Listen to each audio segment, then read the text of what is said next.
حج کی 3 قسمیں۔ اسی طرح یہ بات بھی آپ اچھی طرح سمجھ لیں کہ حج 3 طرح کا ہوتا ہے۔ نمبر 1 حج افراد، نمبر 2 حج قران، نمبر 3 حج تمتع۔ نمبر 1 حج افراد اس حج کو کہتے ہیں جس میں میقات سے صرف حج کی نیت سے احرام باندھا جاتا ہے اور مکہ مکرمہ پہنچ کر حج کے ختم پر وہ احرام اتر جاتا ہے۔ نمبر 2 حج قران اس حج کو کہتے ہیں جس میں میقات سے حج اور عمرے کا ایک ساتھ احرام باندھا جاتا ہے اور حاجی اسی احرام کے ساتھ عمرہ کرتا ہے اور اسی احرام کے ساتھ حج کرتا ہے اور حج کے ختم پر وہ احرام اترتا ہے۔ نمبر 3 حج تمتع اس حج کو کہتے ہیں جس میں میقات سے حاجی صرف عمرے کی نیت کر کے احرام باندھتا ہے، مکہ مکرمہ جا کر عمرہ کر کے وہ احرام اتار دیتا ہے، پھر 8 ذی الحجہ کو حج کے لیے احرام باندھ کر حج کرتا ہے۔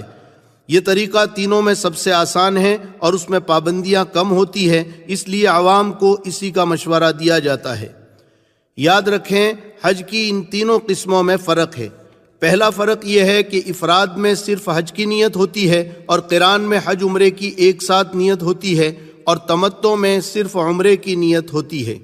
دوسرا فرق یہ ہے کہ افراد اور قران میں احرام شروع سے حج کے ختم تک باقی رہتا ہے اور تمتع میں عمرہ کر کے احرام کھل جاتا ہے، پھر حاجی اپنے کپڑوں میں رہتا ہے اور 8 ذی الحجہ کو حج کا احرام باندھتا ہے۔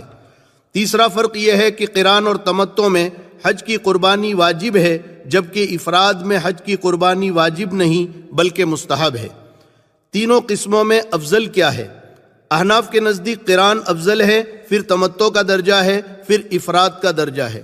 آپ حضرات فضیلت کے ساتھ سہولت کو سامنے رکھتے ہوئے ان میں سے کسی ایک حج کی نیت کریں۔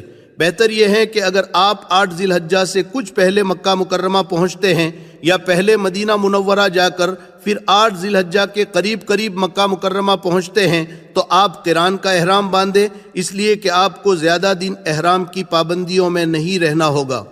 اور اگر آپ 8 ذی الحجہ سے 15-20 دن پہلے مکہ مکرمہ پہنچتے ہیں تو پھر بہتر یہ ہے کہ آپ تمتع کا احرام باندھیں تاکہ آپ پر زیادہ دنوں تک احرام کی پابندیاں نہ لگیں۔